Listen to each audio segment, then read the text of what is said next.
And he told them many things in parables, saying, Listen, a sower went out to sow.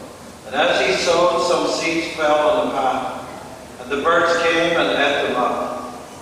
Others fell on rocky ground, where they did not have much soil, and they sprang up quickly, since they had no depth of soil. But when the sun rose, they were scorched, and since they had no root, they withered away.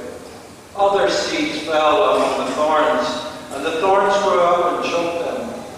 Other seeds fell on good soil, and brought forth grain, some 100-fold, some 60, and some 30. Let anyone with ears listen. Hear then the parable of the sower. When anyone hears the word of the kingdom and does not understand it, the evil one comes and snatches away what is sown in the heart. This is what was sown on the path. As for what was sown on rocky ground, this is the one who hears the word and immediately receives it with joy. Yet such a person has no root, but endures for a little while. When trouble and persecution arises on account of the word, that person immediately falls away. As for what was sown on thorns, this is the one who hears the word, but the cares of the world and the lure of wealth choke the word, and it yields nothing. But as for what was sown on good soil, this one who hears the word and understands it, who indeed bears fruit and yields, in one case 100-fold, in another 60, and in another 30. My sisters and brothers, the gospel of the Lord. I always think it's really disingenuous of a priest or a deacon, we don't really have too many deacons in Ireland, but to get up and read a reading like this and think we're all stupid and we can't hear. You know, it's actually quite lazy for someone to get up and retell you what you just heard. Isn't that right? Yes, Father. You have already heard the word, and Jesus has already given you the word, and then He's explained the word to you. So we all have the ability to take that in and understand it and appreciate it. I think the seed and the 4 different soil types, God's grace does not work in a vacuum. And the great St. Thomas Aquinas said that. God's grace needs our human cooperation to make things happen in our human world. And that tells us how important humanity is, and how important each one must promote human flourishing. We must help others to make the good soil, the good seed, and be present. Now, you and I know that this is really not about a particular person. If you're sitting there putting yourself into one of those categories, then I would invite you not to do that. Because I think that there's different moments in our lives when we go through all sorts of experiences. And sometimes I would like to suggest that we're all of these at different moments and at different places. And so I was thinking about this in terms of St. Gerard. Now, when I was studying with the Redemptorists, I didn't get a copy of this book. I didn't think to read the story. And in recent years, you have that wonderful book by Aidan McAleenan, who's one of the priests from Belfast here in the order. And it's a great read. It's very easy. I would really suggest you get a copy of it and read through it. You could read it in a couple of hours. It gives you a full picture to the extent that we can get looking back on Italy of that day and of this man's life. He was of single purpose. Gerard wanted to be a saint. He came of poor means, had little in the way of ability, certainly didn't have good health, and people sort of wrote him off. And certainly Father Paul Carroll wrote him off when he chased him all the way to the monastery. And when eventually he wrote him to the rector and said, take him. But that's all he really said. It wasn't a very warm and fuzzy, this is going to be a good vocation for a brother. But they did take him, and Gerard was instantly indispensable for the community. He was very loved and cared for. And he was one of those people who took things very literally. And there are many examples of him taking the rule of the order very literally. But a terrible thing happened to him along the way. When he was out, he seemed to be a gregarious person, a 7 on the Enneagram probably. Someone who was gregarious and open, and they sent him out to do things. He was very frugal. And he went out around the different other convents and was a vocation director of sorts for the convent of the Redemptoristines and for the Redemptorists. And he encouraged this one young woman to join the Redemptoristines, but she only stayed 3 weeks. And then when she came home, she was kind of blaming everybody, the Mother Superior, the rules, the order, everybody but herself. And at one point, she told her confessor that she thought Gerard might have abused her. So the confessor told her to write to St. Alphonsus, who obviously wasn't a saint at the time, and he was the head of the order, and Alphonsus immediately brought him in. And Gerard did not defend himself.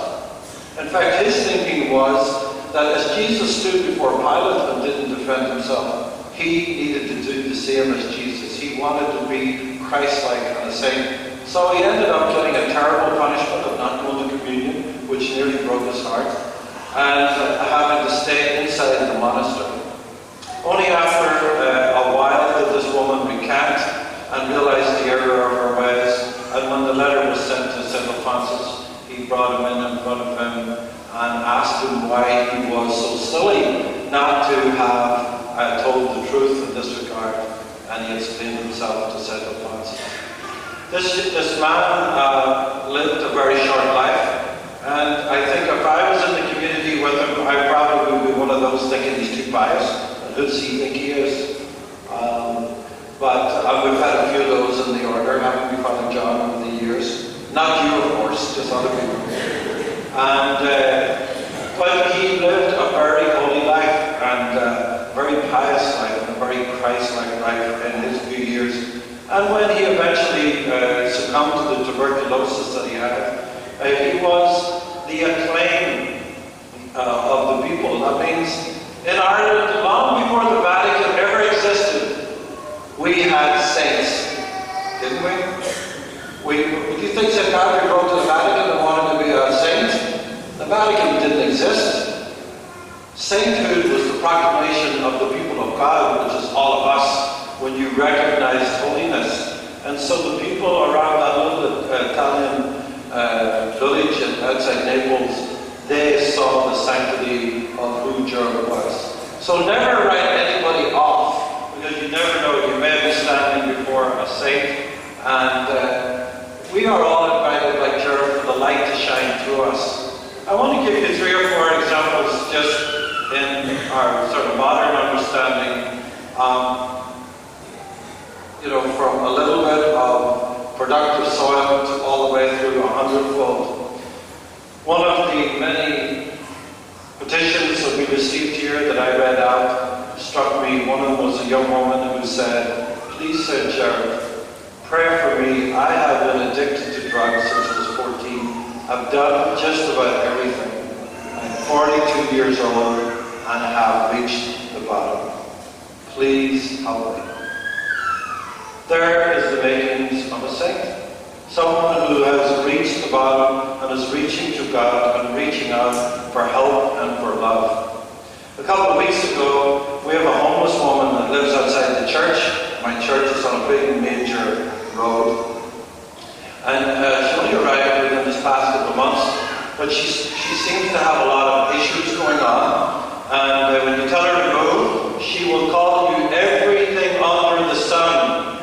The air around her is blue. I have heard a few choice words, and a few I never heard before too. And walk away scratching my head. But anyway, the other morning, I was getting ready for Mass, and this little Brazilian caretaker had accidentally pushed her from going out the front door, and she was calling out for everything and screaming at the top of her voice. And I thought, oh please, Lord, don't have her come to Mass. Because every now and again she comes to Mass and she causes a bit of a stink. So, literally and figuratively. And so, about halfway through the gospel, she barges in and goes over and sits down like a spoiled child. And the tension in the room with the 20 people at Mass just rises immediately, like what's she going to do? And so we have open prayers for the faithful. And you can't not do it just because she's there, because she says some wacky things. So everybody prayed their prayers as they did. And then she says, "Can I pray?" Okay. She said, "I want to thank God for all of the blessings of my life and for everybody here who is a blessing." And I was waiting for something terrible coming out. And it ended up from the mouth of this woman came this beautiful prayer. So you cannot ever write anybody off. Let your light shine, and the light of God shone through her at that moment. I also think of Mother Teresa, who for 30 years of her life, she did not feel the presence of God.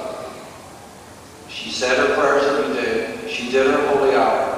And she did all of the things that she was supposed to do and what she felt she was called to do.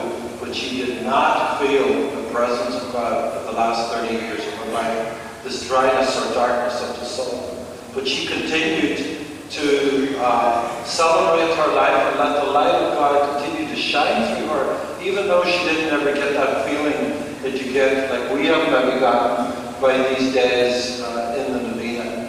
And do you know where the office for her canonization is? Where do you think it would be? Rome? Calcutta? London? It's actually in a garage in a homeless facility on the Mexican border in Tijuana. And to me that just says volumes about who she is and who she calls us to be as a light, to let the light of God shine through her in giftedness. I also think of Oscar Romero. Oscar was one of those right-wing bishops who just was a church man, followed the party line, not ever think of doing anything that God would inspire you to do, but follow the rules and the regulations. And so when they put him in charge of El Salvador, that's when the Soviet Union and the United States were fighting the Cold War in Latin America. 200,000 people were murdered and disappeared in that country. And I went with the Marino Fathers on a tour of Central America for go to the shrines of the Latin American martyrs, and he's one. Oscar, at some point, when the people kept coming to him, dripping in blood, when his priests came and told him about priests that were disappeared who spoke up against the military right-wing government backed by the United States, as he began to realize that he needed to speak out. And the more Oscar stood up and preached the gospel of love, the gospel of inclusion, the gospel of liberation, the gospel for the poor, the more he became a marked man. And he knew it, but he did not stop. And one day he was saying Mass in a little chapel for the nuns not far from the capital city, and a sniper shot him right in the middle of the head.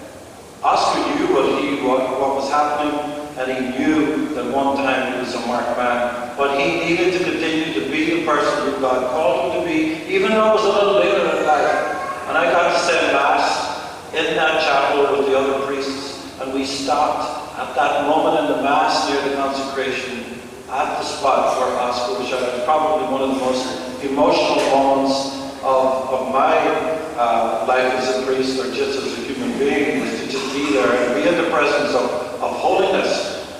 Think of Nelson Mandela's in the jail for 27 years. Now, I tell you, I would be a little annoyed if I was put in jail for 27 years. Wouldn't you? For something you may or may not have done just because of who you are and your skin color. And yet this man, this holy man, came out of jail and went on to transform South Africa. So all of these people, of all of the different ways, from the woman who was addicted to the homeless woman, to Mother Teresa, to Oscar, to all of these people, are examples to us of the seed that God puts generously out all the time. And he never stops doing it. And he never stops loving us. And he never stops calling us to be the best version of ourselves at every moment of our lives. And And so we give thanks to God for St. Gerard, for all of the different ways he has brought us together over these last 9 days.